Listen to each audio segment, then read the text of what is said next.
स्थायी भाव 9 माने गए हैं। इस आधार पर रस भी 9 हो जाते हैं। स्थायी भाव रति, रति कहते हैं प्रेम को, लेकिन कभी रति के स्थान पर हम प्रेम नहीं लिख सकते, क्योंकि स्थायी भाव स्थायी होता है, एक ही होता है। रति प्रेम को कहते हैं। रस श्रृंगार रस, फिर उत्साह वीर रस, शोक दुख को कहते हैं। करुण रस, हास हंसी को बोलते हैं हास्य रस। निर्वेद, निर्वेद कहा जाता है वैराग्य को। शांत रस, क्रोध रौद्र रस, भय भयानक रस, जुगुप्सा, जुगुप्सा कहते हैं घृणा को। विभत्स रस, विस्मय अद्भुत रस, विस्मय अद्भुत रस। बाद में भक्ति एवं श्रृंगार को भी, भक्ति एवं श्रृंगार क्यों जोड़ा गया वत्सलता से?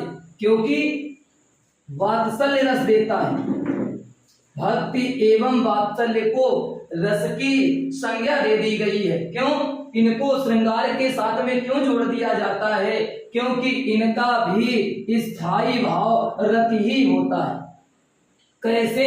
अगर देव विषयक रति है, देव विषयक यदि रति है, प्रेम है, तो भक्ति रस, और यदि संतान विषयक रति है तो उस स्थान पर वात्सल्य रस हुआ करता है।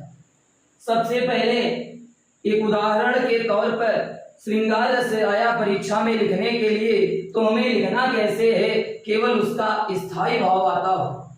अगर हमें पता है कि श्रृंगार रस का स्थायी भाव रति होता है, तो हम लिखेंगे रति नामक, और उन रस के अंगों को क्रमशः उनमें परिवर्तन संभव नहीं है। रति नामक स्थायी भाव, कामा विभाव, कामा अनुभाव एवं संचारी भाव के योग से रस रूप में परिणत होता है, तो वहां श्रृंगार रस की निष्पत्ति होती है। श्रृंगार के 2 होते हैं। कौन कौन से?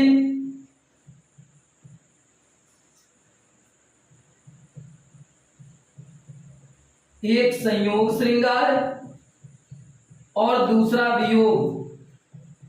इसी को विप्रलंब श्रृंगार भी बोला जाता है। वियोग का दूसरा नाम विप्रलंब श्रृंगार भी हुआ करता है।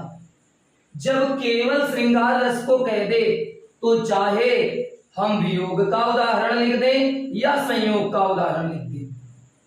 उदाहरण के तौर पर श्रद्धामन शीर्षक का एक उदाहरण, कौन तुम वसंत के दूत, कौन तुम वसंत के दूत, विरस पतझड़ में अति सुकुमार, घन तिमिर में चपला की रेख, तपन में शीतल मंद बयार। कौन तुम कौन हो? वसंत के दूत। वसंत का दूत कोयल को कहा जाता है। कोयल वसंत के आने का मधुर संदेश पुष्पों को सुनाया करती है। वसंत के दूत, एक उपमान दे दिया कि वसंत के दूत के समान तुम कौन हो?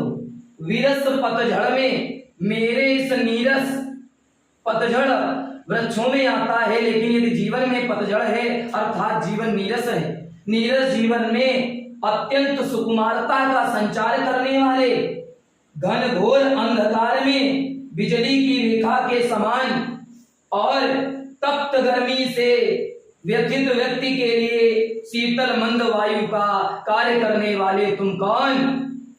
ये किसने पूछा है? ये शीर्षक है श्रद्धा मनुष्य। कहां से है?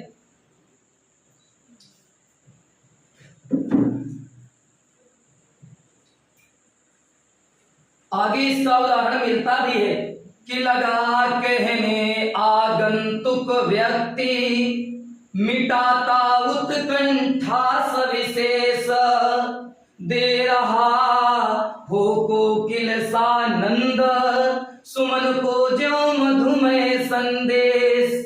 दे रहा हो कोकिल सानंद, सुमन को ज्यों मधुमय संदेश। संदेश, ये बना संयोग श्रृंगार का। अगर मान लो हमें वियोग का लिखने के लिए आ गया, उसने वियोग दिया, केवल श्रृंगार दिया तो यही परिभाषा लिख देंगे। अगर उसने संयोग दे दिया तो करना क्या है, इन सब अंगों का संयोग हो, क्या हो, संयोग, और वियोग दे दे तो यहीं पर शब्द केवल वियोग जोड़ देना।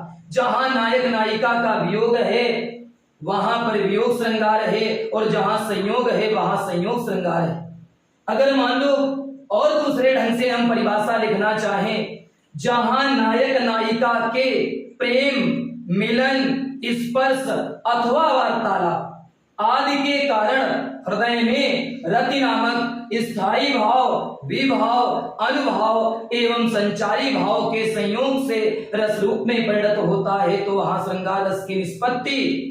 और यदि वियोग का लिखना है तो बस केवल यहां शब्द जोड़ देंगे वियोग के कारण, आदि के वियोग। पवन दूतिका कक्षा 12 में पहला ही पाठ है पवन दूतिका, जिसमें विरहिणी राधा जी करती क्या है, पवन के माध्यम से संदेश भगवान श्याम सुंदर तक पहुंचाती हैं। पवन को दूती बनाया है, संदेश वाहक बनाया है। उसका उदाहरण कोई भी 4 लाइनें उसकी लिख दें पूरे पाठ में से वियोग श्रृंगार का उदाहरण बन जाती है। उदाहरण के तौर पर एक लेते हैं कि मेरे प्यारे नौ जलद से कंज से नेत्र वाले, जाके आए न मधुवन से और न भेजा संदेशा, मैं रो रो के प्रिय विरह से बावली हो रही हूँ, जाके मेरी सब दुख कथा श्याम को तू सुना दे। बतलाया पहचान कि मेरे प्यारे नौ जलद से, मेरे प्रियतम है कैसे, नवीन मेघ के समान शोभा वाले। क्यों, श्याम वर्ण बतलाया गया है, और जो नवीन मेघ उमड़ता है, घुमड़ता है, आकाश में छाता है आकर के, तो वह भी श्याम रंग का ही हुआ करता है। मेरे प्यारे नौ जलद से, नवीन मेघ के समान, कंज से नेत्र वाले, कमल सदृश नेत्रों वाले हैं, जो इस मधुवन से, इस वृंदावन से जाने के पश्चात वापस लौटकर नहीं आए और ना ही कोई संदेशा भेजा। मैं रो रो के प्रिय विरह से बावली हो रही हूँ, जाके मेरी सब दुख कथा श्याम को तू सुना दे। मैं उन्हीं प्रियतम के वियोग में रो रो करके बावली सी, पागल सी होती जा रही हूँ। री पवन, मेरी समस्त दुख भरी कहानियों को तुम श्री कृष्ण को सुना देना। तो वहां विरहिणी कौन बनती, आश्रय कौन बनती है, राधा जी। विषय कौन बनते हैं जाकर के, तो विषय बनते हैं श्याम सुंदर श्री कृष्ण। वियोग की स्थिति है, वियोग का उदाहरण बन जाया करता है।